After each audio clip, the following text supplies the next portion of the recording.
Hello everyone, welcome back to my channel. I am Chetna Panchal, a second year MBBS student at Samara State Medical University, Russia. और आज की इस video में हम बात करेंगे कि कैसे मैं भिवानी हरियाणा से समारा रशिया आई, मैंने MBBS अब्रॉड ही क्यों चूज़ किया, मैंने समारा ही क्यों चूज़ किया, और यहाँ पे सेफ्टी, खाना, हॉस्टल, मेस, कंसल्टेंसी, हर चीज़ के बारे में हम बात करने वाले हैं आज की वीडियो में। तो बिना किसी देरी के हम शुरू करते हैं। तो हमारी वीडियो हम यहाँ से शुरू करते हैं कि 11th में मैंने मेडिकल ली, 11th-12th वही नॉर्मल स्कूलिंग से किया मैंने। फिर उसके साथ मैंने 12th के साथ मैंने मेरा नीट का एग्ज़ाम दिया, देखने के लिए कि कैसे क्या होता है एग्ज़ाम में, एग्ज़ाम का वो फियर ख़त्म करने के लिए कि पहली बार एग्ज़ाम दूँ, कुछ गलत ना हो जाए, पढ़ के दूंगी तो, इसलिए मैं 12th के साथ एग्ज़ाम दिया।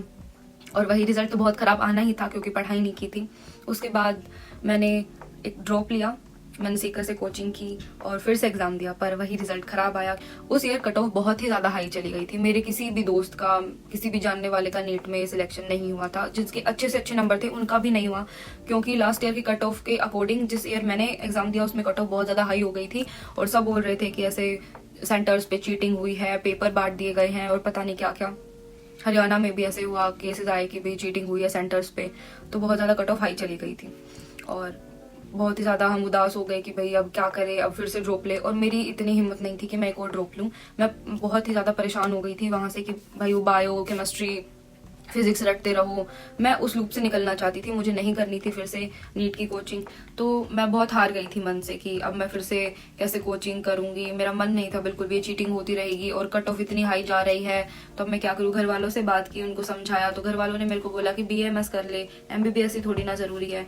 पर मैंने बोला कि नहीं, अब जब ठान ही लिया है कि MBBS करनी है तो MBBS ही करनी है। पर मेरा कोचिंग करने का बिल्कुल मन नहीं था, तो मैंने उनको समझाया कि कोचिंग मेरे से नहीं होगी, जिस हिसाब से कट ऑफ बढ़ रही है और चीटिंग वगैरह के केसेस आ रहे हैं, तो क्या करें। फिर घर वालों ने प्राइवेट कॉलेजेस के लिए बात की इंडिया में, तो उन्होंने बोला 1 CR प्लस उन्होंने चार्ज किया, बोले 1 CR 25 लाख कुछ लेंगे। तो इतना एक मिडिल क्लास फैमिली कहाँ से अफोर्ड करे कि 1-1.5 करोड़ दे देगी, इतना तो नहीं अफोर्ड कर सकते हम। फिर घर वालों को मैंने बोला कि आप फॉरेन के बारे में क्यों नहीं सोचते हैं, मैं बाहर चली जाती हूँ, मैं बाहर कहीं रशिया से, जॉर्जिया कहीं से एडमिशन लेके वहाँ से पढ़ाई शुरू कर लेती हूँ। तो घर वालों को ये था कि पहली बात तो तू लड़की है, फिर तू कभी बाहर गई नहीं है और हमारी फैमिली से ही कोई बाहर नहीं गया, तो तू कैसे ये सब मैनेज करेगी, क्या करेगी। फिर मैंने सोचा कि ठीक है, अभी देखते हैं, फिर भी ट्राई करते हैं कि क्या पता बाहर जाना पॉसिबल हो ही जाए। मैंने मेरे दोस्तों से बात की कि तुम क्या कर रहे हो, अभी नीट के बाद रिजल्ट तो अच्छा नहीं आया है, कट ऑफ इतनी हाई चली गई है। तो वहां से मुझे पता चला कि मेरा एक दोस्त है, वो भी बाहर से MBBS करने के बारे में सोच रहा है।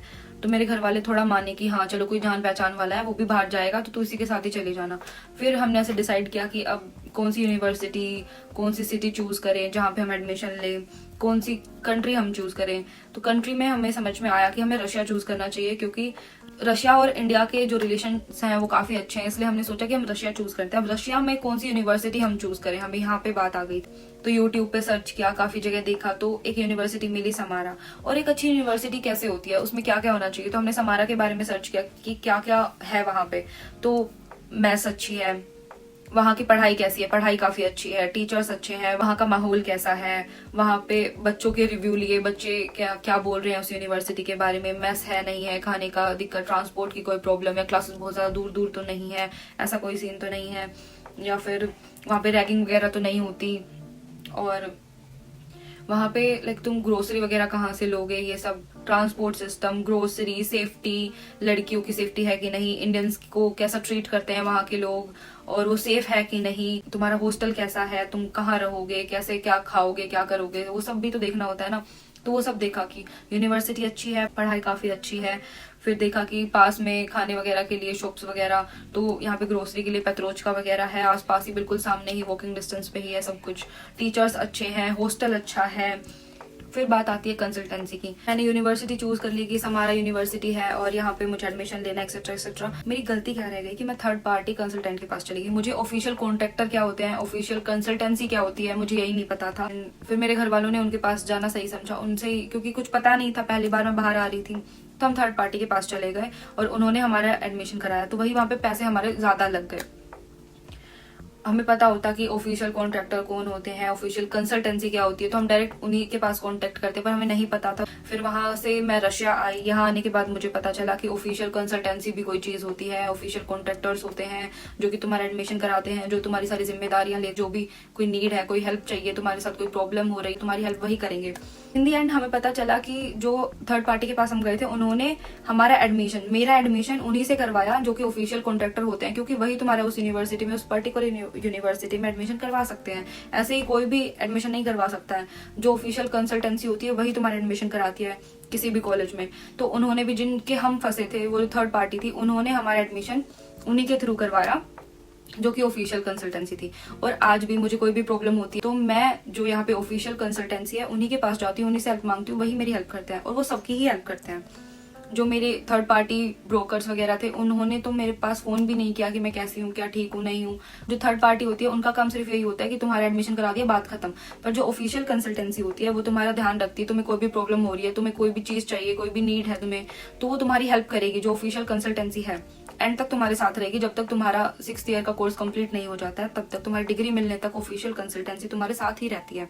तुम्हें किसी भी चीज की जरूरत होती है तुम उनको बोलोगे। आप वो गलती ना करें जो तुम्हारे सीनियर्स ने की है, जो हमने की है, या फिर जो औरों ने किया, वो गलती ना करो। ये वीडियो बनाने का पर्पस ही यही है। कुछ ऐसी ही थी मेरी भिवानी से समारा तक की जर्नी। वीडियो पसंद आई हो तो please subscribe to my channel, like share comment हो। आपके कोई क्वेश्चंस हो तो please contact me on my WhatsApp number. ये मेरा व्हाट्सएप नंबर है, आप यहाँ पे मेरे को कॉन्टेक्ट कर सकते हैं, मेरे को मैसेज कर सकते हैं।